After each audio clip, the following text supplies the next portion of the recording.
हिरण्यकशिपु क्या हो गए, बहुत एंग्शियस हो गए क्योंकि बेटा नहीं मर रहा है।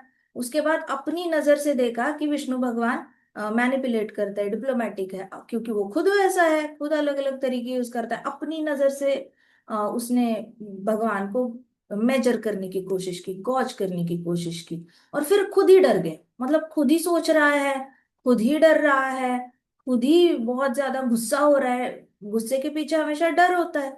खुद ही डर रहा है और ज्यादा से ज्यादा गुस्सा होता जा रहा है। तो he was fuming with anger. इतने में षंड अमरका आए और उन्होंने देखा कि राजा डरा हुआ है, राजा डर गया तो हम तो प्रजा है, हम तो मर ही जाएंगे। तो राजा के कान में उन्होंने बोला, ये तो बच्चा है, आपका बेटा तो बच्चा है, वो क्या ही कर सकता है, आपका क्या बिगाड़ सकता है बताओ। आप एक आईब्रो उठा के बात करो, आप बस एक आईब्रो उठा लेते हो तो तीनों ब्रह्मांड के सारे देवता कांप उठते हैं। सारे देवता अपने प्लैनेट्स को छोड़ के भाग जाते हैं और वो सारे प्लैनेट्स गिरने लग जाते हैं। इतना टेरर है आपका दुनिया में। तो आपके सामने तो ये बच्चा कुछ भी नहीं है, इसको जेल में डाल दो, इम्प्रिजन कर लो। जेल में डाल दोगे तो जेल में ही बड़ा होता रहेगा। अब बच्चों को बचपन में ब्रेन वॉश करना बड़ा आसान है, बड़े होने के बाद क्या ही करेंगे। विष्णु भक्तों से उसको मिलने मत दो। जेल में डालोगे तो मिलेगा तो हमारी ही फ्रेटर्निटी से मिलेगा, हमारे ही सारे असुरों से मिलेगा। धीरे धीरे वो आपको भी भगवान मानने लग जाएगा। छोटा है, अभी इन्फ्लुएंस हो चुका है भक्तों से, तो इसको भक्तों से कट कर दो, भक्तों से अलग कर दो, तो अच्छे से जेल में बड़ा हो जाएगा, बड़ा होकर आपकी बात मान लेगा। तो आपको टेंशन लेने की जरूरत नहीं है। तो हिरण्यकश्यपु को लगा हाँ ये भी सही बात है। तो हिरण्यकश्यपु ने षंड और अमरक को बोला कि आप एक काम करो, इसको इसके कर्तव्यों की टीचिंग दो। आपने पॉलिटिक्स सिखाया उसको, इकोनॉमिक्स सिखाया, डिप्लोमेसी कैसे करते हैं, एक राजा ने डिप्लोमेटिक कैसे होना चाहिए, ये सारी चीजें तो आपने सिखा दी है। लेकिन आपने अभी तक उसको पर्सनल रोल वाली रिस्पॉन्सिबिलिटी का ज्ञान नहीं दिया। पर्सनल रोल्स क्या होता है, एज अ बेटा कैसे बिहेव करना चाहिए, राज परिवार का बेटा कैसे बिहेव करता है। तो रॉयल फैमिली के एटिकेट्स इसके पास नहीं है कि रॉयल फैमिली लीड कैसे करती है। तो एक राज परिवार में का बेटा होता है, वो कैसे परिवार का रक्षण करता है, समाज का रक्षण करता है, उसके क्या कर्तव्य है, ऑक्यूपेशनल ड्यूटीज क्या है, ये सारा उसको अपने रोल के हिसाब से समझाना शुरू करो कि राजकुमार ने क्या करना चाहिए, बेटे ने क्या करना चाहिए, पिता की बात कैसे माननी चाहिए, पिता की बात मानकर अपने प्रजा का ख्याल कैसे रखना चाहिए। ये सारी चीजें उसको रोल बेस्ड ऑक्यूपेशनल ड्यूटी सिखाना शुरू करो। तो शंडांगवर्ता ने बोला हाँ ठीक है ठीक है, हम ऐसे सिखा देते हैं। लेकिन जैसे जैसे सीख रहा था प्रहलाद, उसको लग रहा था कि ये सारी टीचिंग्स जो है ये वापस मुझे जन्म मृत्यु जरा व्याधि में ही फंसा रही है। ये जो भी शंड और अमर को पढ़ा रहे हैं, ये मुझे पुनर्जन्म लेने के लिए प्रवृत्त कर रहे हैं। कहीं ना कहीं ये सारी टीचिंग्स दूसरा जन्म लेने के लिए बहुत अच्छी है। अगला जन्म थोड़ा और समृद्धि वाला हो सकता है, थोड़ा और सत्वगुणी जन्म हो सकता है, मैं अगले जन्म में ब्राह्मण के घर में पैदा हो सकता हूँ, अगले जन्म में समृद्ध हो सकता हूँ, स्वर्ग में जन्म हो सकता है। फिर मुझे कोई नहीं कहेगा कि मैं राक्षस योनि का हूँ, सब कहेंगे अरे ये देवता योनि का है, तो मुझे ज्यादा अच्छे से ये। बट जितनी भी नॉलेज मिल रही थी ना, वो ऊपर के लोकों में जाने वाली ही नॉलेज थी। तो ऑक्यूपेशनल ड्यूटी से प्रहलाद खुश नहीं थे, उनको अच्छा नहीं लग रहा था ये सारी एजुकेशन। तो अभी क्या होता था, छुट्टी में जब स्कूल चलती थी तो सारे बच्चे चाहते थे कि प्रहलाद के साथ खेलें। लेकिन प्रहलाद महाराज ने क्या करना, सबको राउंड करके बिठा देना और सबको सिखाना, इंस्ट्रक्शंस देना। तो हमने कल डिस्कस किया था इंस्ट्रक्शंस का एक्चुअल मतलब क्या होता है। लोग दीक्षा लेने से डरते क्यों है, क्योंकि उनको पता होता है दीक्षा लेने के बाद गुरु के इंस्ट्रक्शंस को फॉलो करना पड़ेगा, और गुरु के इंस्ट्रक्शंस में पहला सेट ऑफ इंस्ट्रक्शंस होता है क्या नहीं करना। तो लोगों को डर लगता है, अरे मेरा मांसाहार बंद हो जाएगा, मेरा इंटॉक्सिकेशन बंद हो जाएगा, लिकर बंद हो जाएगी मेरी, फिर मुझे बोलेंगे कि सारी औरतों को बहन बना दो, सारे पुरुषों को भाई बना दो, ऐसे करके बोलेंगे। तो सबको मुझे भाई बहन की नजर से देखना पड़ेगा, ये तो बिल्कुल ही गड़बड़ होगी। ऐसे करके लोग डरते हैं दीक्षा लेने से। और कभी कभी तो दीक्षा, उनको पता ही नहीं है दीक्षा लेना मुश्किल होता है, तो वो दूर दूर ही भागते हैं। उनको लगता है एक बार अगर मैं घुस गया ना किसी चीज में तो मैं बाहर नहीं आता उस चीज से, इसलिए मैं आध्यात्मिकता में घुसता ही नहीं हूँ ऐसे कहते हैं लोग। तो इंस्ट्रक्शंस का मतलब क्या होता है, आप जब भी किसी भी गुरु की शरणागति लोगे ना, सबसे पहले आपको डोंट्स बताए जाएंगे। उसके बाद आपका और गुरुदेव का रिश्ता कैसे क्लोज होता जाता है, गुरुदेव आपको कैसे असिस्ट करते हैं, उसके बेसिस पे आपको डूज बताए जाते हैं कि आप कैसे करो। अब मान के चलो गुरुदेव एक्सेसिबल अप्रोचेबल नहीं है, गुरुदेव के पास बहुत सारे शिष्य है और डायरेक्टली मुलाकात नहीं होती आपकी, उनकी साथ मीटिंग नहीं होती, या फिर हो सकता है गुरुदेव शरीर छोड़ के चले जाए, तो क्या क्या होगा फिर, गुरुदेव परमात्मा बनकर आपको गाइड करना शुरू करेंगे। लेकिन पहले आएगा डोंट्स ही आएगा, उनके सारे शिष्य जो भी आपके सारे आपको यही बताएंगे, ये नहीं करना, ये नहीं करना, ये नहीं करना, ये नहीं करना। तो आपको वो फॉलो करते जाओगे, आपके हृदय से गुरु बताते रहेंगे अब क्या करना है तूने, अब तेरी शुद्धिकरण हो गया, अब तूने कैसे करना है, अब तूने क्या करना है, अब तू कैसे कंट्रीब्यूट कर सकता है। इस तरीके से एक अनफोल्ड होती जाती है स्पिरिचुअल जर्नी। ठीक है। ये कल तक हमने देखा था कि प्रहलाद के साथ क्या हुआ, प्रहलाद ने सारे बच्चों को बताना शुरू किया, ये मत करो, वो मत करो, ये करना गलत है, वो करना गलत है। ऐसे करके प्रहलाद ने अपने दोस्तों को बताना शुरू किया और इंस्ट्रक्ट करना शुरू किया कि भौतिक जगत कैसा वेस्ट ऑफ टाइम है। भौतिक जगत में अगर आप भौतिकवादी काम करते रहोगे तो उससे आपका टाइम बहुत वेस्ट होता है और आपको जीवन का लक्ष्य प्राप्त होना मुश्किल हो जाता है। महाराज यही कहते थे कि जो लोग टाइम वेस्ट करते हैं वो कभी भी जीवन का लक्ष्य क्या, वो भौतिक लक्ष्य भी प्राप्त नहीं कर सकते तो आध्यात्मिक लक्ष्य क्या ही प्राप्त कर पाएंगे। तो क्या कहते हैं, कालक्षेपो न कर्तव्य क्षीणमायु क्षणे क्षणे यमस्य करुणा नास्ति, यम को करुणा नहीं होती।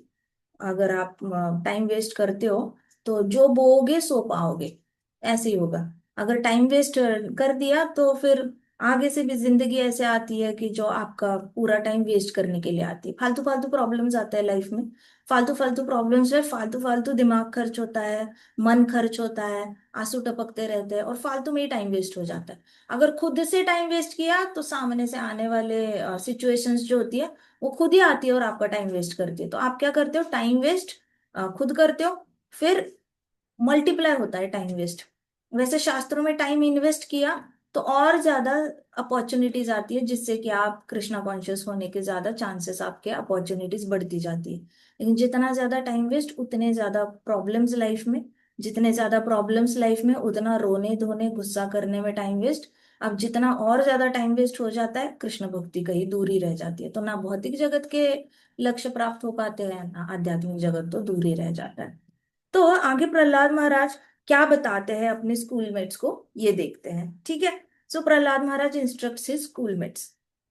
Dozens of gleaming eye stared at Prahlad. Prahlad के सामने डजन डजन बच्चे थे और सब लोग ऐसे देखते रहते थे और सब हार्ट टू हार्ट कनेक्ट होते थे प्रहलाद महाराज से। ऐसा नहीं कि उनको लग रहा है कि बुद्धि से कुछ बता रहे, बुद्धि से समझ जाना चाहिए, वो इतने छोटे छोटे बच्चे 5 साल के, उनको क्या ही समझ में आएगा, वो तो हार्ट से ही कनेक्ट हो जाएंगे। तो उनको प्रहलाद महाराज के सानिध्य में बैठना ही बहुत अच्छा लगता था। तो वो ऐसे आंखें ऐसे ऐसे पूरी इनकी ऐसी चमकती थी, बच्चों की आंखें जब प्रहलाद महाराज के पास बैठते थे तो आंखें चमक उठती थी उनकी, और बैठते थे। और प्रहलाद महाराज का कैरिज्मा इतना अच्छा था। कैरिज्मा क्या होता है कि जब आप बैठते हो तो बाकी सारे लोग नेचुरली आपके पूरी तरह इसमें आ जाते हैं, कृष्णमय हो जाते हैं। तो वो रियल कैरिज्मा होता है, बाकी सारे कैरिज्मा तो बहुत। हाँ माता जी कुछ बोल रहे हो आप? ओके ठीक है, मैं म्यूट पे डाल रही हूँ आपको, ठीक है।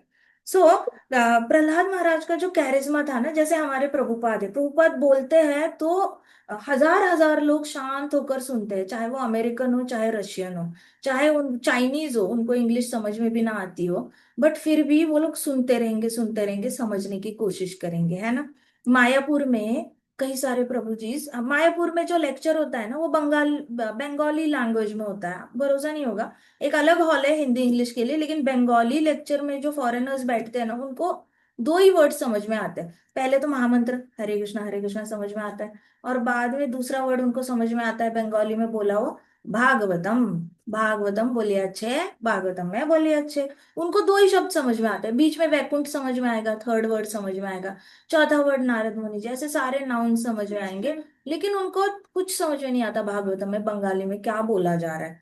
Still they are glued to the lecture, क्यों? तो इसको कहते हैं कैरिज्मा। तो प्रहलाद के अंदर इतना कैरिज्मा था कि सुनने का मन करता था। तो हृदय में कृष्णा है, हृदय में कृष्णा होंगे तो कैरिज्मा फैलेगा, नहीं होगा तो कैसे फैलेगा, क्योंकि कैरिज्मा होता क्या है, सुदर्शन चक्र की लाइट होती है। टेक्निकली अगर आप लोगे तो हृदय में जो सुदर्शन चक्र घूम रहा है उसकी लाइट जब निकलती है तो उसको कैरिज्मा कहा जाता है एज पर श्रीमद् भागवतम। तो उनकी स्माइल बहुत स्वीट थी, हमेशा ऐसे ऐसे स्माइल करते रहते थे। उनके स्माइल में सब लोगों को शांति मिलती थी, मन शांत हो जाता था। और उनका वॉइस जो था, आवाज जो थी, वो बहुत ही कोमल थी प्रहलाद महाराज की।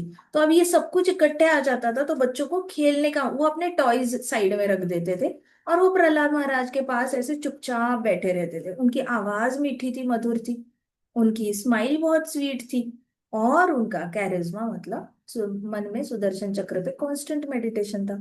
तो प्रहलाद के जो दोस्त थे, वो उनको ऐसा लगता था कि बहुत कम टाइम बिताया प्रहलाद के साथ, हमें और टाइम बिताना है, और टाइम बिताना है। तो स्कूल खत्म हो जाती थी, लेकिन प्रहलाद के दोस्तों को लगता था कि क्यों स्कूल क्यों खत्म हो रही है, हमें प्रहलाद के साथ बैठना है, उसके साथ बातें करनी है, वो जो भी कथा है सुनाता है वो हमें सुननी है। ऐसे करके उनको लगता था। जब भी टीचर्स नहीं होते थे क्लासरूम में, फ्री पीरियड होता था उनके पास, तो वो क्या करते थे, इमिजिएटली प्रहलाद के आसपास ऐसे आके ना गोल गोल करके खड़े हो जाते थे। गोल होके खड़े हो जाएंगे और बोलेंगे प्रहलाद को, बताओ बताओ कुछ नया बताओ, आज तुमने हमें कुछ बताया नहीं, नई स्टोरी बताई नहीं। ऐसे करके सारे दोस्त प्रहलाद के पास, जैसे होता है ना मधुमक्खी फूलों के पास आ जाती है, वैसे सारे मधुमक्खी के जैसे प्रहलाद के आसपास खड़े हो जाएंगे, बोलेंगे स्टोरी बताओ, स्टोरी बताओ। तो सब आकर उसको बताते थे कि स्टोरी बताओ, और अपनी कान कान और आंख हटाते नहीं थे, देखते ही रहेंगे प्रहलाद को, क्या ऐसे पूरा एब्जॉर्ब होके सुनते रहते थे प्रहलाद को।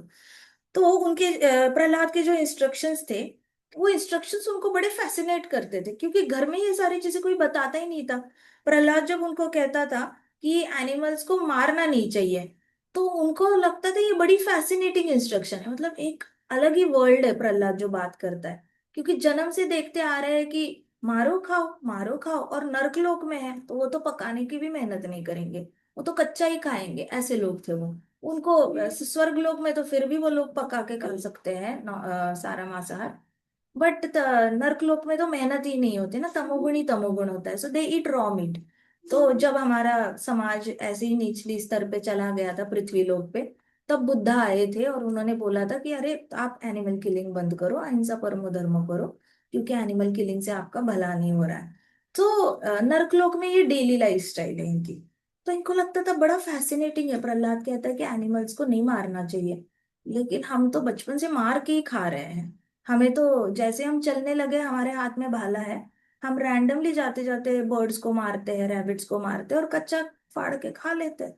क्योंकि उनके दांत भी लंबे होते हैं, डीमंस के जितने भी असुर होते हैं उनको कैनाइन्स बड़े लंबे होते हैं, तो वो जन्म से ही कार्निवोरस होते हैं। जन्म से ही कार्निवोरस, वो प्रॉपर मनुष्य योनि में नहीं आते, वो राक्षस योनि में आते हैं। राक्षस योनि कार्निवोरस होती है। तो ये फैसिनेट हो जाते थे कि वाह कुछ अलग सुनने को मिल रहा है। तो और उनको लगता था कि ये लड़का बहुत इनोसेंट है, और हमारी प्रजाति का लगता ही नहीं है, थोड़ा अलग लगता है, हमारी प्रजाति के जैसी बातें नहीं करता, हमारी प्रजाति के जैसे जीता नहीं है। ये एक अलग फिलोसॉफी, ये एक अलग कॉन्सेप्ट लेकर आया है हमारे यहाँ पर। तो उनको बड़ा अच्छा लगता था। तो सबसे पहले इसमें कृष्णा कृष्णा प्रूव हो जाते हैं। कृष्णा मतलब क्या, अट्रैक्शन। कृष्णा अट्रैक्टिव क्यों है, क्योंकि कृष्णा में हमेशा न्यूनेस होती है, नाविन्य होता है। तो आप अगर नर्क लोक में जाते हो और वहां पे कृष्णा कॉन्शियसनेस देते हो, तो लोगों को नाविन्य बड़ा अच्छा लगता है, किसी भी तरीके का नाविन्य उनको अच्छा लगेगा। तो कई सारे लोग पाप से बहुत ज्यादा अट्रैक्ट किए होते हैं। अगर आसपास कोई भी पाप नहीं कर रहा, तो इनको लगता है मैं पाप करके अटेंशन पा सकता हूँ लोगों का। मैं पाप करूंगा तो चार लोग मेरे बारे में बातें करेंगे, न्यूज़पेपर में मेरा नाम छपेगा, भले ही बुरी तरह छपे, लेकिन नाविन्य है, कुछ तो नया है। लोग ड्रग्स क्यों करते हैं, बोर हो चुके हैं अल्कोहल से। अच्छा, अल्कोहल क्यों ड्रिंक करते हैं, बोर हो चुके हैं हमेशा का खाना खाने से, हमेशा का नींबू पानी पीने से, इसलिए नाविन्य नाविन्य चाहिए कुछ तो अल्कोहल पीने लग जाएंगे। शुरुआत में उनको अच्छा भी नहीं लगता, कड़वा कड़वा लगता है, क्यों पीते हैं, सब पी रहे हैं तो चलो पी लेते हैं। अब बोर हो गए, अब नया कुछ चाहिए, स्मोक करेंगे। स्मोकिंग से बोर हो गए, अब नया कुछ चाहिए, क्या चाहिए, ड्रग्स चाहिए, चलो ड्रग्स कर लेते हैं। ड्रग्स से तो बोर होते ही नहीं, क्यों, मर ही जाते हो आप, इतना ज्यादा लेते हो तो आपको बोर होने का मौका ही नहीं देता ड्रग्स। शुरू करो, डेथ लो, जल्दी से डेथ हो जाती है। तो यहाँ पे इनको नाविन्य भा गया, प्रहलाद महाराज के दोस्तों को। ये कोई न्यू है, और इसमें न्यू न्यू स्टोरीज है, और कभी ये स्टोरीज बंद नहीं होती। प्रहलाद के पास बहुत ज्यादा ऐसे इंसाइक्लोपीडिया भरा हुआ है, बहुत सारे स्टोरीज है उसके पास। तो ये बच्चे हर रोज ईगरली वेट करते होते थे प्रहलाद की, और प्रहलाद बात करता ही रहे, ऐसी उनकी इच्छा होती थी। तो उन्होंने कभी ऐसी कोई टॉपिक सुने ही नहीं थे, किसी से भी नहीं सुने थे ना। उनके घर में डिस्कशन होती थी कि भौतिकवादी लोग ऐसे होते हैं, भौतिक जगत ऐसा होता है, मटीरियलिज्म, मटीरियलिस्टिक वर्ल्ड, ये शब्द ही उन्होंने कभी अपने घर में सुना नहीं। अब सोचो, जिस घर में दिन रात सिर्फ पैसे की बातें होती है, तो वहां पे कोई बोलेगा नहीं ना कि भौतिकवादी लोग ऐसे होता है, भौतिकवादी जीवन ऐसे होता है, भौतिकवादी जगत ऐसे होता है। ऐसे नहीं होगा, उनको बस इतना ही पता होगा कि ये ऐसे ऐसे पैसा सेव करना चाहिए और पैसा ऐसे ऐसे खर्च करना चाहिए। हमारे महाराज कहते थे, एक सेठ थे और उनकी डेथ होने वाली थी, काफी 80 साल के थे, और उन्होंने पूरे जीवन में अपने बच्चों को संस्कार दिए थे कि आपकी ये दुकान, उनका स्वीट का शॉप था लेकिन बहुत बड़ा था, लाइक 6 फ्लोर्स का शॉप है गुजरात में। तो वो बहुत बड़ा है, ऐसे 6 फ्लोर्स है। तो हम लोग गए भी हो उनके शॉप में। तो वहां पे जो सेठ जी थे वो 81 ईयर्स के थे, लेकिन उनका वो फाउंडर थे उस शॉप के। तो वो उनकी जब डेथ होने को आई थी, उन्होंने पूरी जिंदगी अपने बेटों को, 4 बेटे थे उनके, 4 बेटों को उन्होंने सिखाया था कि कैसे पैसे को, एक एक पैसे का हिसाब किताब रखना चाहिए। आपका 1 रुपए भी कहा जा रहा है, या आपको पता होना चाहिए कि वो पैसा जा कहाँ रहा है। दूसरा सिखाया था उन्होंने कि खाना कभी वेस्ट नहीं करना चाहिए। जो खाना वेस्ट करता है उसके पास लक्ष्मी कभी आती नहीं है।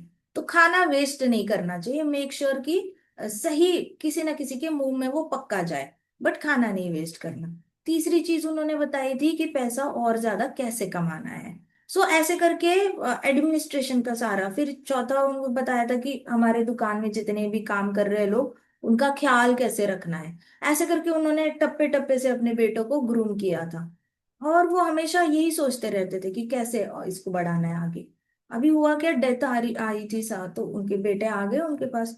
तो बेटे हॉस्पिटल में थे, अच्छा खासा हॉस्पिटल था, सारे बेटे उनके पास खड़े थे। डॉक्टर ने बोला, जवाब दे दिया था कि अब आपको उम्मीद नहीं है, ये जा सकते हैं।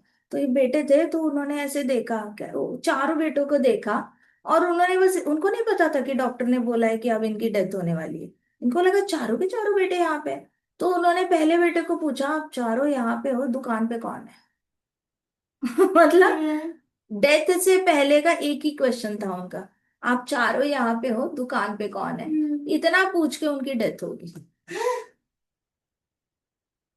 Last sentence of his life was, दुकान पे कौन है, राइट? सो ये होता है, आप जीवन भर जिस चीज के बारे में, गलत तो कुछ है नहीं, परिवार को सिखा रहे हैं, लेकिन साथ साथ कृष्णा कॉन्शियसनेस जोड़ते तो एटलीस्ट लास्ट सेंटेंस चेंज हो जाता कि मंदिर का ख्याल कौन रख रहा है, गोपाल जी के पास कौन है, गोपाल जी को भोग लगाया क्या।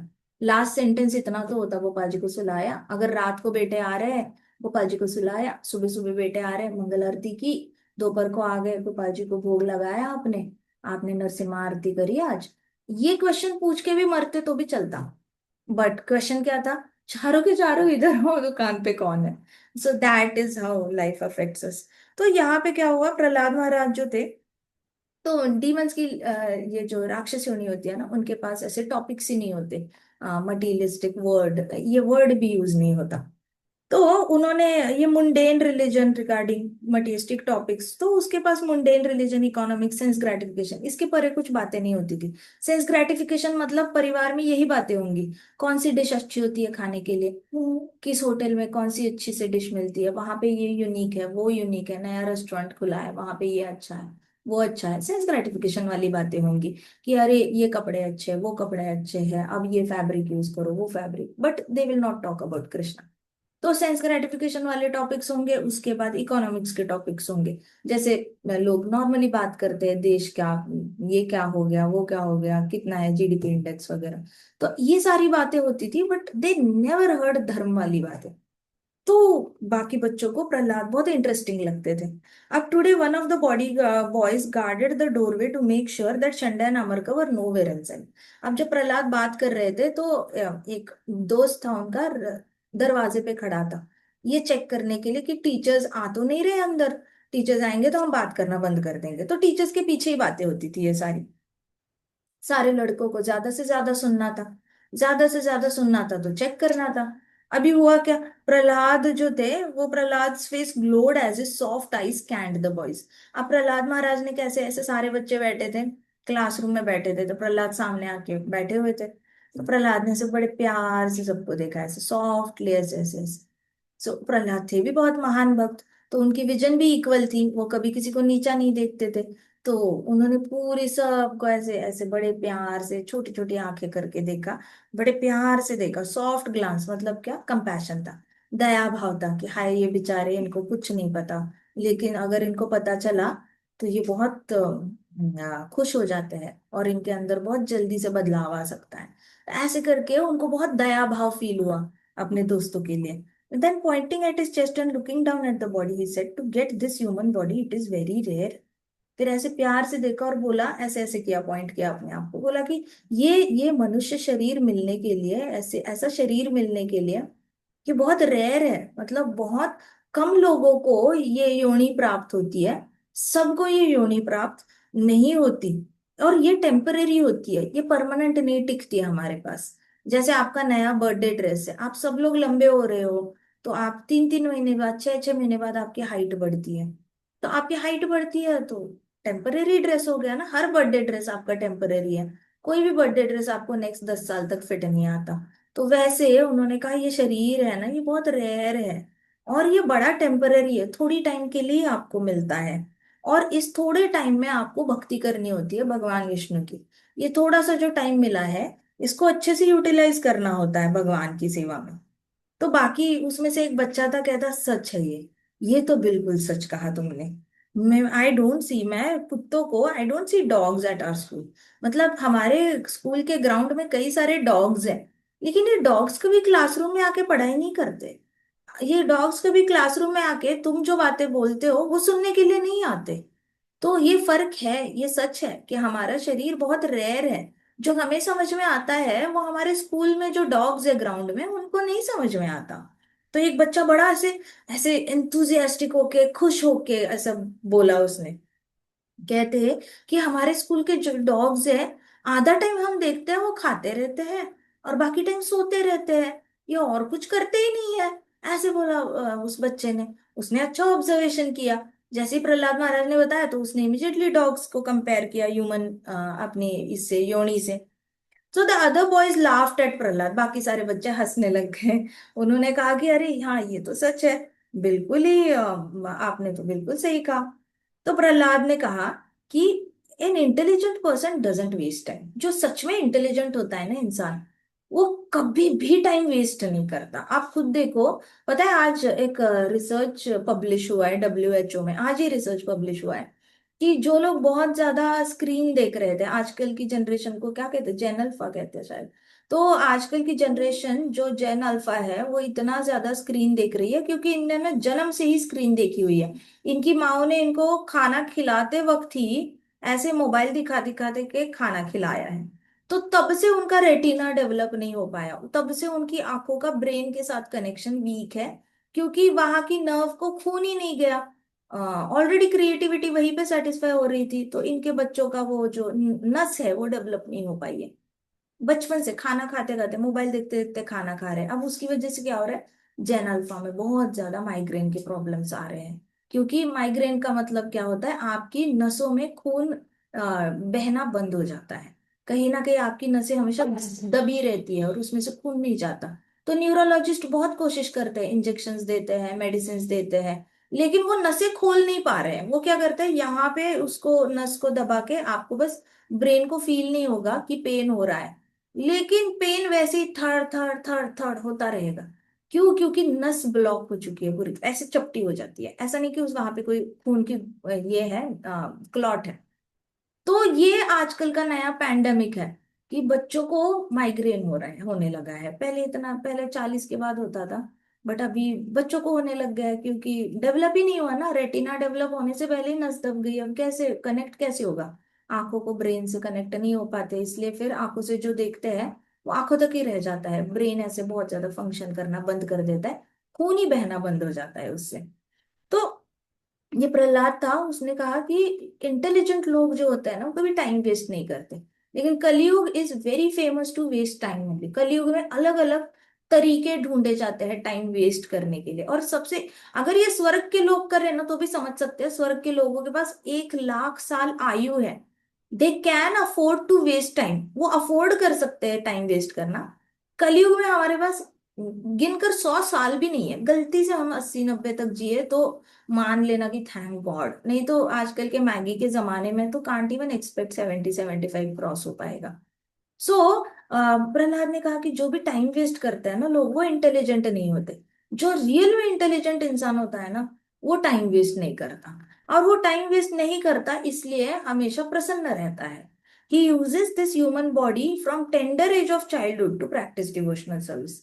जो टाइम वेस्ट नहीं करता वो अपना एकदम कोमल उम्र होती है, कोमल वय कहते हैं उसको। कोमल उम्र मतलब जैसे एक फूल की कली होती है ना, अगर कली को आपने बहुत अच्छे से नर्चर किया तो फूल जो खिलेगा वो भी सुंदर खिलेगा। लेकिन अगर पौधे को कली है और तभी आपने पानी देना बंद कर दिया तो वो कली के रूप में ही वो मुरझा जाएगा। तो वैसे बच्चे होते हैं, बचपन होता है मनुष्य शरीर में, बचपन में ही अगर अच्छे से उसको बहुत अच्छे से नर्चर किया तो एज अ एडल्ट बनते हैं, बड़े होते हैं तो बहुत अच्छे से खिल के समाज के लिए भी उनका फायदा होता है। लेकिन बचपन में ही इग्नोर हो गया बच्चा तो फिर होगी, फिर कल्याण ही हो गया, और समाज का भी कल्याण, खुद का भी कल्याण, किसी का भी कल्याण नहीं कर पाते ये लोग। तो उन्होंने कहा कि एक ह्यूमन बॉडी, मनुष्य शरीर जो है ना, वो टेंडर एज से, बचपन से ही उसने भक्ति करना शुरू करना चाहिए और टाइम वेस्ट नहीं करना चाहिए कभी भी। अगर टाइम वेस्ट करते हैं तो उनको प्रभु की भक्ति प्राप्त होने में बड़ी मुश्किल होती है। So you see, even a slight amount of devotional service can perfect your life. तो कहते हैं, उन्होंने फिर अब बाकी सारे बच्चों को बोला, देखो आप थोड़ी सी भी भक्ति करो ना तो भी आपकी लाइफ परफेक्ट हो सकती है। अब आपने ऐसे कभी सुना है, आप पूरा ए मत लिखो, आप ए की बस स्लैंटिंग लाइन लिखो तो भी आपका एबीसीडी परफेक्ट हो गया? ऐसा कोई बोलता है क्या? स्कूल में कहते हैं कि A to Z लिखना आना चाहिए, 1 से लेकर 10 तक लिखना आना चाहिए, तभी आप नर्सरी में पास हो सकते हो, नहीं तो नहीं हो सकते। लेकिन भक्ति में प्रहलाद महाराज कह रहे हैं, आप थोड़ा सा भी कुछ भी फॉलो करो ना, फिर भी आपकी पूरी लाइफ परफेक्ट हो सकती है। So but we want to play. फिर प्रहलाद महाराज ने कहा कि पीछे से जो बच्चे थे उसमें से एक बच्चे ने कहा, but we want to play and have fun. कुछ बच्चों ने कहा, लेकिन हमें खेलना है, हमें मजे करने हैं, हमें इस उम्र में नहीं खेलेंगे। आजकल कहते हैं ना माँ बाप, अरे बच्चा तेरी खेलने कूदने की उम्र है, ये क्या जाप कर रहा है, ये क्या भगवत गीता सुन रहा है। खेलने कूदने की उम्र में नहीं खेलेगा तो बड़ा होके थोड़ी ना खेलेगा, टाइम ही नहीं मिलेगा तेरे को खेलने के लिए, तू खेल ले। वैसे बच्चों ने कहा कि लेकिन हमें तो खेलना है, हमें तो एंजॉय करना है। तो प्रहलाद महाराज ने उसको देखा और कहा कि मेरे प्रिय दोस्तों, खुशी जो होती है ना, वो इंद्रियों के पास कम्स फ्रॉम द सेंसेस, इंद्रियों से आती है, और it can be experienced in any form of life. तो कहते हैं कि आपको जो खेल कर खुशी मिलने वाली है ना, वो खुशी इंद्रियों से आ रही है। सपोज आप दौड़ते हो, बहुत ज्यादा दौड़ते हो, तो किसको खुशी मिल रही है? आपके स्किन को खुशी मिल रही है। अच्छे खासे हवा आपके बालों से जाएगी, हाथों से टच होगी, वो मजा आ जाएगा आपको। पसीने निकलेंगे और फिर हवा चलेगी तो और ठंडी ठंडी हवा अच्छी लगेगी। तो अल्टीमेटली कौन सा इंद्रिय आपको खुशी दे रहा है? स्किन। अब आप पूरी जिंदगी आपको किसी ना किसी तरीके से स्किन आपको प्लेजर दे ही सकती है। ठंड में सॉफ्ट कोट पहन लो, लो मिल गई खुशी। उसके बाद आप फेवरेट क्रीम लगा लो, मिल गई खुशी। ऐसे करके आप स्किन को खुश करने के लिए कुछ भी कर सकते हो। फिर पसंदीदा कपड़े पहन लो। ऐसे करके प्रहलाद महाराज ने कहा कि जो भी खुशी होती है ना भौतिक जगत में, वो इंद्रियों के द्वारा आती है। तो आप खुशी में कभी आप लेट हो गए हो या आपसे मिस आउट हो गया, ऐसा कभी होता नहीं। आजकल बड़े सारे बड़े बड़े लोग होते हैं, वो कहते हैं कि हाय, बचपन में हमारे माँ बाप के पास पैसे नहीं थे इसलिए हम इस यूनिवर्सिटी नहीं जा पाए, ये नहीं कर पाए, वो नहीं कर पाए, माँ बाप के पास पैसे नहीं थे तो बड़े से शादी नहीं हो पाई। ऐसे कंप्लेन करते रहते हैं। उनको ये समझ में नहीं आता कि तब जो खुशी मिलनी थी ना, वो खुशी आज भी उनको मिल सकती है, क्योंकि भौतिक जगत की खुशियां इंद्रियों के अंदर से ट्रैवल होके आती है। तो आप उस इंद्रियों को किसी भी तरीके से खुश कर सकते हो। आपका माना कि एजुकेशन रह गया, आज आप दूसरी कोई डिग्री ले लो, आपको इक्वल लेवल की खुशी मिलेगी जो तब मिली। तो आप खुशी चाहिए ना, तो आप आज भी पा सकते हो। तो प्रहलाद ने कहा, मेरे प्रिय दोस्तों, आप जिस खुशी की बात कर रहे हो जो खेल के आपको मिलेगी, वो इंद्रियों से होकर निकलती है। तो पूरा जीवन आपको इंद्रियों से होकर निकलने वाली खुशी आपको कभी भी प्राप्त हो सकती है। उसमें कोई ऐसा कंडीशन नहीं है कि बचपन में ही वो खुशी एक्सेप्ट कर लेनी चाहिए। इट कैन वेट ऑल्सो, मतलब ये खुशी रुक भी सकती है, ऐसे कहा उन्होंने। फिर उन्होंने कहा आपको बहुत ज्यादा मेहनत करने की कोशिश नहीं है इंद्रियों को खुश करने के लिए। आपको बहुत मेहनत की जरूरत नहीं होती। आपको इंद्रियों को खुश करना है तो बहुत इजी है। आप सिमिलर कोई खुशी ढूंढ लो, इक्वल हैप्पीनेस मिलती है। अब देखो कुछ बच्चों को होता है ना कि मुझे लॉलीपॉप खाना है, लॉलीपॉप खाना है, मुझे लॉलीपॉप बड़ा अच्छा लगता है। क्यों अच्छा लगता है? क्योंकि खुशी मिलती है। अब मान लो मम्मा ने बोला मैं आज पैसे नहीं दूंगी लॉलीपॉप के लिए, लेकिन मम्मा ने शाम को आपको आइसक्रीम दे दिया, आपको इक्वल हैप्पीनेस मिलेगी। चलो लॉलीपॉप नहीं मिला कोई बात नहीं, आइसक्रीम से तो टंग टंग ही खुश हुई। तो चाहे टंग लॉलीपॉप से खुश हो जाए चाहे आइसक्रीम से खुश हो जाए, खुशी तो इक्वली मिल रही है क्योंकि इंद्रिय ओरिएंटेड है। अंडरस्टूड? तो वैसे आप जब भी खुशी को कंपेयर करोगे दूसरी की खुशी के साथ, स्पेशली लोग कंपैरिजन में चले जाते हैं कि उसके पास वो है मेरे पास नहीं है, या फिर कई सारे लोग अपने ही जीवन को, पीछे का जीवन और अब का जीवन कंपेयर करने में लग जाते हैं। जब भी कंपेयर करोगे सोचना कि तब मुझे जो खुशी मिल रही थी वो किस इंद्रिय को खुशी दे रही थी। बॉडी के किस इंद्रिय को खुशी मिल रही थी? मन को मिल रही थी, बुद्धि को मिल रही थी, अहंकार को खुशी मिल रही थी, किसको मिल रही थी? आज मैं क्या वो प्राप्त कर सकता हूँ? डोर्स हमेशा ओपन रहते हैं इंद्रिय तृप्ति के लिए। भौतिक जगत भरा पड़ा है फैसिलिटीज के साथ। तो आपको बहुत ज्यादा इंडीवर नहीं, मेहनत नहीं करनी पड़ती। तो प्रहलाद महाराज ने कहा कि मेरे प्रिय दोस्तों, आपको खुशी पाने के लिए भौतिक जगत में बहुत मेहनत करने की जरूरत नहीं है, क्योंकि वो खुशी अपने आप ही आएगी।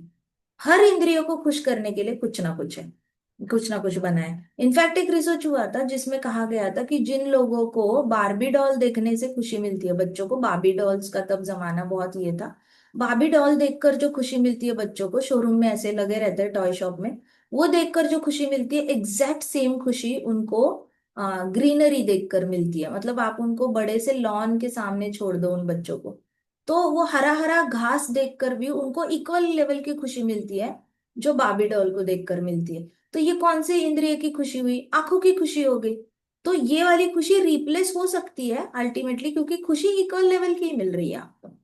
तो वैसे प्रहलाद ने कहा कि आपकी जो भी इंद्रियों को खुशी करने के तरीके हैं वो तो बहुत सारे होते हैं, और ये खुशियां अपने आप ही आती हैं। आपने पिछले जन्म में क्या कर्म किए हैं उसके हिसाब से आपको खुशियां आएंगी आएंगी। तो जैसे मैंने कहा था करोड़ों बार हमने जन्म लिया है। हम कहते तो 84 लाख योनियां, लेकिन काउंट करें तो 72 महायुग मल्टीप्लाइड बाय 14 कर लो।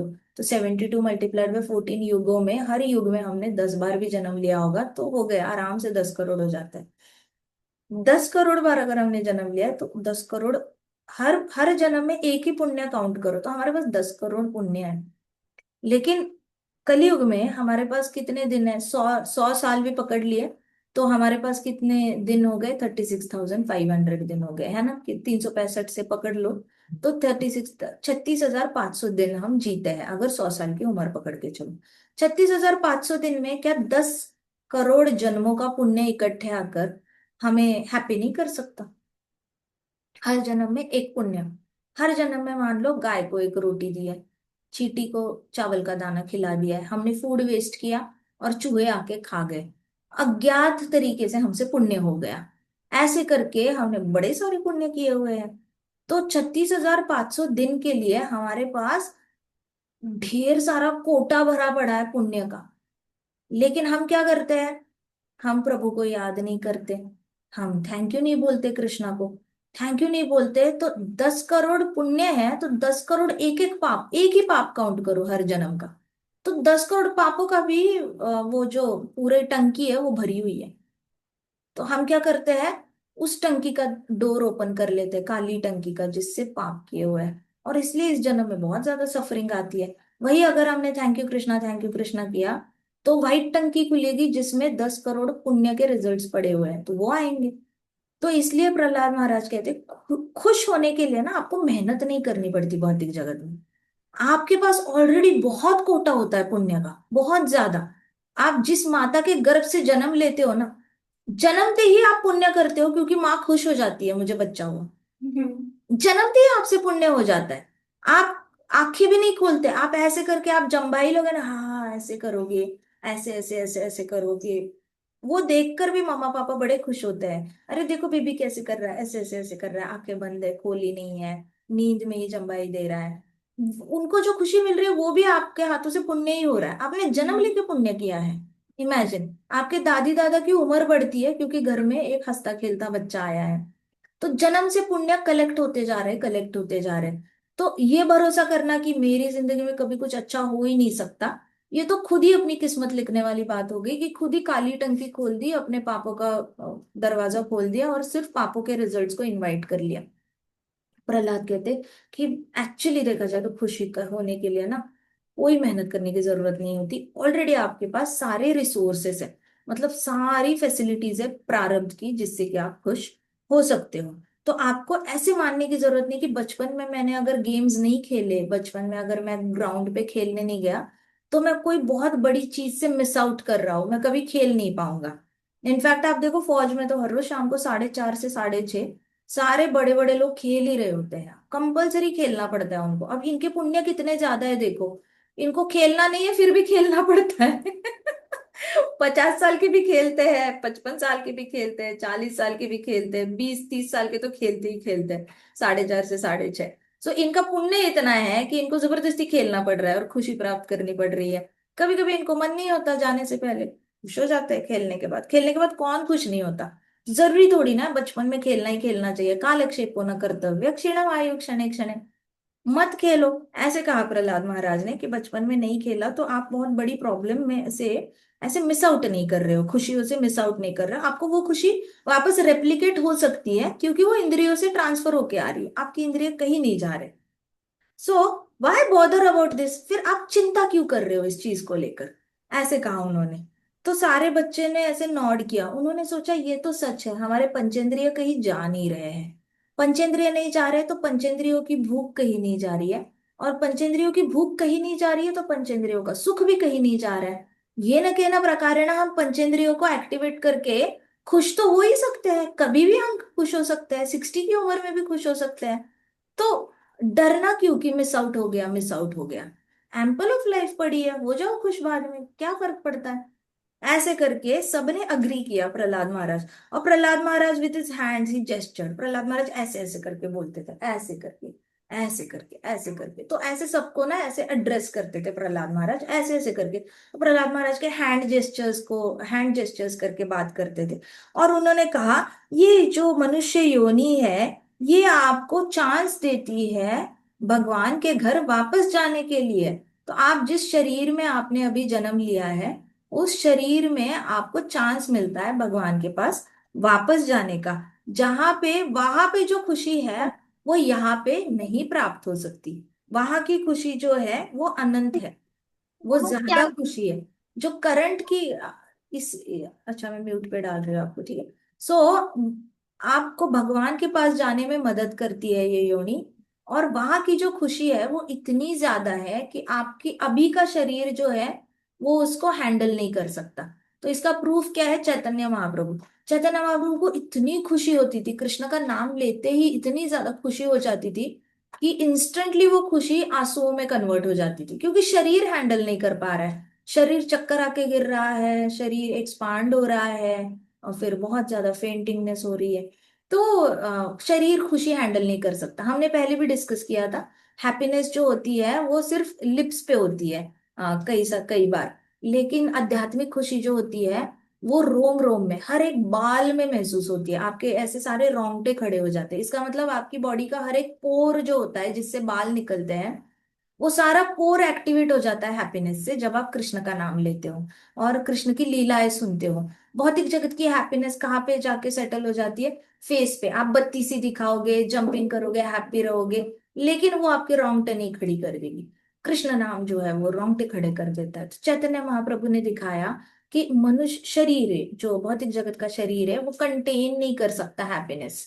इतनी ज्यादा हैप्पीनेस मिलती है भगवान के बारे में याद करके और भगवान के धाम वापस जाने में। तो प्रहलाद महाराज ने भी सेम लाइंस में भागवतम में कहा है कि आपको ये जो शरीर मिला है, ये शरीर को जो हैप्पीनेस, ये एक में वह शरीर है जो चांस है वापस जाने का भगवान के पास। अगर ये शरीर भगवान के पास जाकर ज्यादा खुश रहेगा, क्योंकि वहां पे नया शरीर मिलेगा जो भगवान की खुशी को एब्जॉर्ब कर पाएगा, भगवान के पास होने की खुशी को। अभी आपका ये शरीर इतना ज्यादा खुशी एब्जॉर्ब नहीं कर सकता। इसलिए ये शरीर को यूज करके भगवान भगवत धाम वापस जाना चाहिए, क्योंकि वहां की खुशी ज्यादा है मल्टीफोल्ड टाइम से, और यहाँ की खुशी थोड़ी कम है, लिमिटेड है। वहां पे अनलिमिटेड खुशी है। Therefore, every human being must engage in devotional service to the lotus feet of Lord Vishnu। तो प्रहलाद महाराज ने कहा हर एक मनुष्य ने क्या करना चाहिए? भगवान विष्णु के चरण कमलों पे मेडिटेट करना चाहिए, संपूर्ण शरणागति लेनी चाहिए, और भगवान विष्णु के चरण कमलों को अपने हृदय में स्थान देना चाहिए। संपूर्ण शरणागति का मतलब क्या है? आपके हृदय में आप हमेशा भगवान के चरण कमलों को याद रखते हो, कुछ ना कुछ तो आपको हमेशा याद आता है। फ्लैग याद आता है, हाथी को पोक करने वाला अंकुश याद आ जाता है, या फिर आपको स्वास्तिक याद आ जाता है, ऑक्टागोन याद आ जाता है, मछली याद आती है, आर्द्र चंद्रमा याद आ जाता है, ट्रायंगल्स याद आते हैं, गोशपदम याद आ जाता है, शंख याद आता है, धनुष याद आता है, सुदर्शन चक्र तो है ही, कमल भी है। सो ये सारी चीजें आपको, छतरी जो है वो याद आती है। लेकिन आप हृदय में हमेशा भगवान के चरण कमलों को हृदय में ही याद करते हो, इधर नहीं याद करना। यहाँ से याद नहीं करना कि इधर कहीं तो चरण कमल है और मैं यहाँ से कहीं देख रहा हूँ। भगवान के चरण कमलों की पोजीशन ऐसे हवा में मत डालो कि अच्छा यहाँ पे शंख है, यहाँ पे ये धनुष है, यहाँ पे ये है। इधर से नहीं देखना है, मैं आपको पहली बता रही हूँ, मन की आंखों से नहीं देखना है। माइंड यहाँ से सोचता है, इंटेलिजेंस यहाँ से सोचता है, इसलिए भगवान के चरण कमलों को आउट ऑफ बॉडी देखना बंद करो। सबसे पहले तो भगवान है, विदाउट भी है, विद इन भी है, लेकिन पहले विद इन की प्रैक्टिस करो। विद इन करोगे तो आप पे ही विदाउट वाला दर्शन दे देंगे, जैसे हमारे वामन है। लेकिन विद इन वाला पहले खुद से, पहली स्टेप लेंगे वो विद इन वाली लेंगे। हमेशा चरण कमलों को जब भी देखोगे ना, पहले अपने हार्ट पे फोकस करना, हार्ट पे फोकस करना, और यहीं पे दो चरण कमल देख लेना। इधर उधर पोजीशन करके मत रखो, नहीं तो रिश्ता मजबूत नहीं हो पाएगा कृष्णा के साथ। आपको हमेशा लगेगा कि भगवान आपसे अलग है। हमसे अलग है नहीं, we are family member. Family हमेशा पास रहती है, इधर रहती है, माँ के हृदय में बच्चे रहते हैं। बच्चा जब चलना सीखता है और बच्चा गिर रहा होता है, तो माँ को ऐसे लगता है जैसे उसका हार्ट ऐसे गिर गया नीचे। इतना दर्द होता है माँ को हृदय में जब बच्चा चलते चलते गिर जाता है। तो वैसे ही इस that is called as loving from heart. तो वैसे चरण कमलों को सबसे पहले हृदय में रखना है। तो प्रहलाद महाराज ने कहा कि मनुष्य योनि का सबसे परम कर्तव्य क्या है? हमेशा भगवान विष्णु की संपूर्ण शरणागति लेना, उनके लोटस फीट की शरणागति लेना। संपूर्ण शरणागति भगवान विष्णु के चरण कमलों की, इसलिए बहुत सारे मंदिरों में ऐसे चरण कमल रखे जाते हैं। जब भी आप दंडवत करते हो तो आप सिर्फ राधा श्याम सुंदर जी को या राधा गोविंद देव जी को, गोपीनाथ जी को, उनको दंडवत नहीं करते। वहां पे चरण कमल रखे होते हैं ना, उसको भी आप दंडवत कर रहे होते हो, प्रोवाइडेड आप फोकस कहाँ दे रहे हो उस पर डिपेंड करता है। तो लॉर्ड विष्णु जो है वो बहुत ज्यादा बिलीवेड है। मतलब सबसे, अगर हमारे हाईएस्ट वेल विशर अगर कोई है, सबसे ज्यादा भला देखने वाला अगर कोई है ना, तो वो भगवान है। माँ बाप भी होते हैं, ऐसा नहीं है कि माँ बाप नहीं होते, लेकिन माँ बाप की लिमिटेशंस है, उन्होंने भी एक दिन शरीर छोड़ के जाना है। तो वो आपके लिए करना चाहते हैं बहुत कुछ, लेकिन कर नहीं सकते क्योंकि शरीर टेम्पररी है। बट भगवान आपका भला करना चाहते हैं, तो वो हमेशा करके रहेंगे, क्योंकि उनके पास परमानेंट शरीर है। और जिसके पास परमानेंट शरीर है ना, आप अपना हुक्म का इक्का, भरोसे का इक्का परमानेंट शरीर वाले पे ही लगा सकते हो। टेम्पररी शरीर वाले पे हुक्म का इक्का, भरोसे का इक्का नहीं लगाते। वैसे प्रहलाद महाराज ने अपना पूरा भरोसा कृष्ण पे लगाया था, भगवान विष्णु के चरण कमलों पे लगाया था, क्योंकि वो कहीं नहीं जा रहे, वो जाएंगे ही नहीं। एंजाइटी माइनस हो जाती है, कहीं नहीं जाएंगे। वही कोई अगर अपना पूरा प्यार और भरोसा पिताजी पे डालता है, माता पे डालता है, तो बाय द एज ऑफ 40-50 कहीं ना कहीं उनके जाने से इनका दिल टूट जाता है। दिल टूट जाता है मतलब क्या? कहीं ना कहीं भरोसा टूट खत्म हो जाता है कि अब माता पिता नहीं रहे, अब हम अनाथ हो गए, अब nobody is there with me. ऐसे करके भरोसा कहीं ना कहीं टूट जाता है। बट भगवान के चरण कमलों को याद करो, वो जाएगा ही नहीं, भरोसा कभी टूट ही नहीं सकता अनंत काल के लिए हृदय में। तो आप हमेशा सिक्योर फील करोगे, आपको हमेशा लगेगा मेरे साथ कोई ना कोई है। मैं अकेला नहीं हूँ। आपको भगवान ना करे लेकिन ऐसा कभी मौका आया जहाँ पे भक्त संग नहीं है, या फिर सारे लोग आपको मिसअंडरस्टैंड करने लगे हैं, कोई भी आपको अच्छा नहीं करता, अगर ऐसा कभी कृष्णा ने परीक्षा ली, तब भी आप बहुत सपोर्टेड फील करोगे क्योंकि आपके हृदय में कृष्ण भगवान होंगे। अंडरस्टूड? इतना इंपॉर्टेंस है संपूर्ण शरणागति का। बाकी हम कल कथा करते हैं। भगवान प्रहलाद महाराज के इंस्ट्रक्शंस बहुत ज्यादा पावरफुल है। छोटा बच्चा बोल रहा है तो बहुत सिंपल भी है, लेकिन जितना ज्यादा सिंपल होता है ना उतना ही ज्यादा मुश्किल लगता है अगर हम कॉम्प्लिकेटेड है तो। अगर हम सिंपल है तो प्रहलाद महाराज के इंस्ट्रक्शंस भी बड़े आसानी से, 5 साल के बच्चे के इंस्ट्रक्शंस क्या ही कॉम्प्लिकेटेड होंगे, बहुत आसान होते हैं। तो आसान हम कोशिश कर रहे हैं, जितना आसान करके हम समझ सकते हैं उतना कोशिश कर रहे हैं। लेकिन फिर भी आपको लगा कि बहुत टेक्निकल है, मुश्किल जा रहा है समझने में, तो क्लियरली आप मुझे बता सकते हो। हम वापस इसको रिवाइज करेंगे और ज्यादा आसान तरीके से इसको समझने की कोशिश करेंगे, ठीक है? ग्रंथराज श्रीमद् भागवतम की जय। श्रील प्रभुपाद की जय। श्री श्री राधा श्याम सुंदर की जय। श्री श्री कृष्ण भगवान की जय। श्री श्री गौर निताई की जय। जय। भक्त वृंद की जय। हरे कृष्णा कृष्णा कृष्णा हरे हरे, हरे राम राम राम हरे हरे, हरे कृष्णा संकीर्तन यज्ञ की जय। प्रभुपाद की जय। हरे कृष्ण माता जी।